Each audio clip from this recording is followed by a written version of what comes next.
First place you can see up on the map is Babylon, ancient Babylon.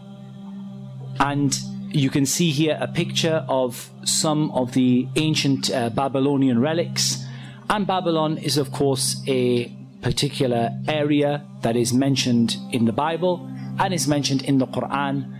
And the people of ancient Babylon were known for a particular kind of magic, and that is that they were well known for their use of stargazing and magic. So there is a relation in the magic of ancient Babylon between stargazing and astrology and magic.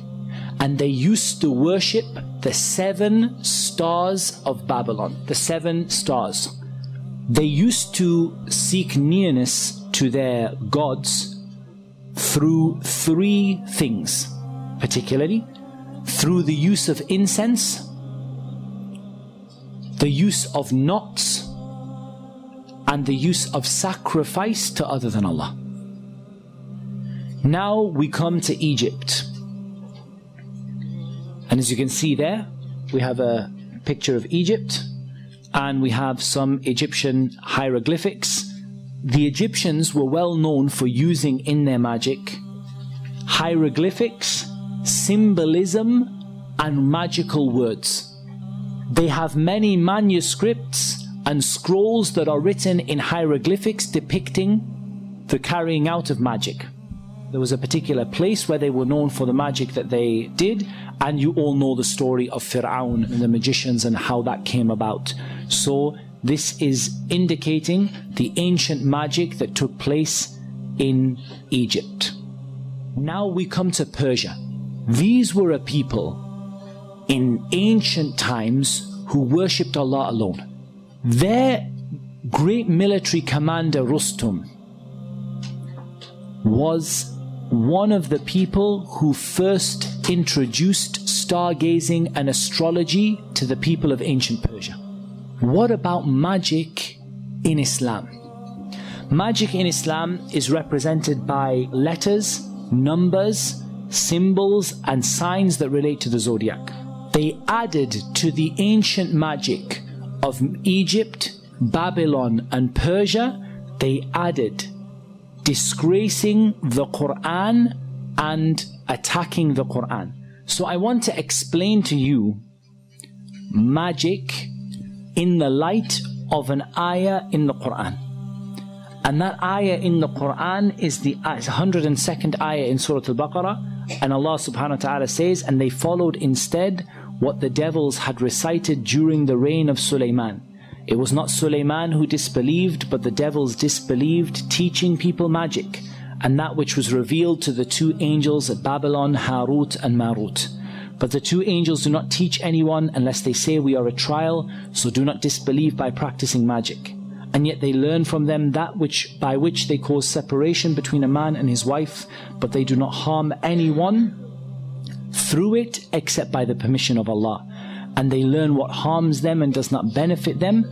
But the children of Israel certainly knew that whoever purchased the magic would not have any share in the hereafter, and wretched is that for which they sold themselves if they only knew. 5 points I want us to take out of this ayah. Number 1, magic is something that can be learnt. Magic is not something that you are born with. Number 2, magic is an act of disbelief. Number 3, magic causes real and significant harm. It does not just cause illusions. It doesn't just cause you to see something that's not there. Number 4, there is no harm without the permission of Allah. And number 5, there is no such thing as good magic or white magic. As for magic in the Sunnah, it is narrated that Aisha radiallahu anha said, a spell was put on the Prophet sallallahu alaihi wasallam until he imagined that he had done a thing when he had not done it. One day he made dua and he said, do you know that Allah has shown me in what lies my cure? 2 men came to me, and one of them sat at my head and the other at my feet. One of them said to the other, what is ailing the man? He said he has been afflicted by magic.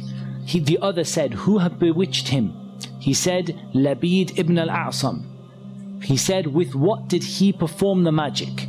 Said, with a comb, the hair that is stuck to it, and the skin of the pollen of a male date palm. He said, where is it? And he said, it is in the well of Darwan. The Prophet ﷺ went out to the well and he came back and said to Aisha, its date palms are like the heads of devils. Aisha said, did you take it out?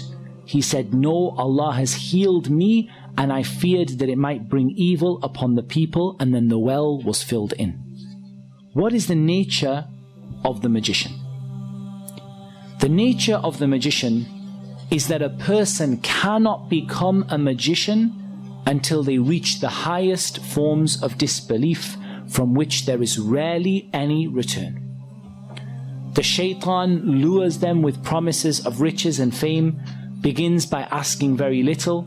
Once the person is hooked, the shaitan does not let them out of their grip. They must perform the most evil acts in order to remain as a magician. And in reality, rather than me telling you, I'd like to show you.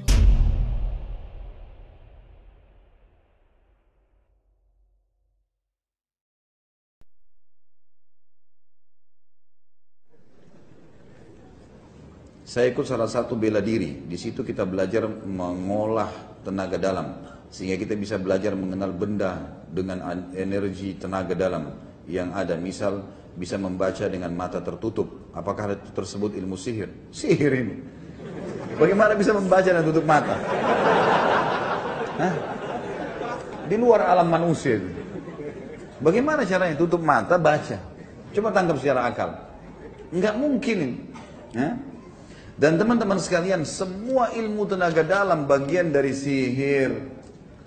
Tak usah belajar tenaga dalam ya. Bela diri, keterampilan silahkan. Keterampilan pedang, mana, ketangkasan tangan, kaki, silahkan. Tenaga dalam, untuk apa? Di zaman Nabi SAW banyak loh ahli pedang. Zubair bin Awam itu bisa membelah dua badannya tentara kafir, orang Mekah. Dibelah dua dengan pedang. Ada di antara antum bisa belah dua manusia sekarang? Bagaimana kemahirannya itu radhiyallahu anhu? Luar biasa Zubair radhiyallahu anhu. Dia bisa belah dari kepalanya orang itu dengan pedang, terbelah sampai kemaluannya loh, terbelah dua orang itu.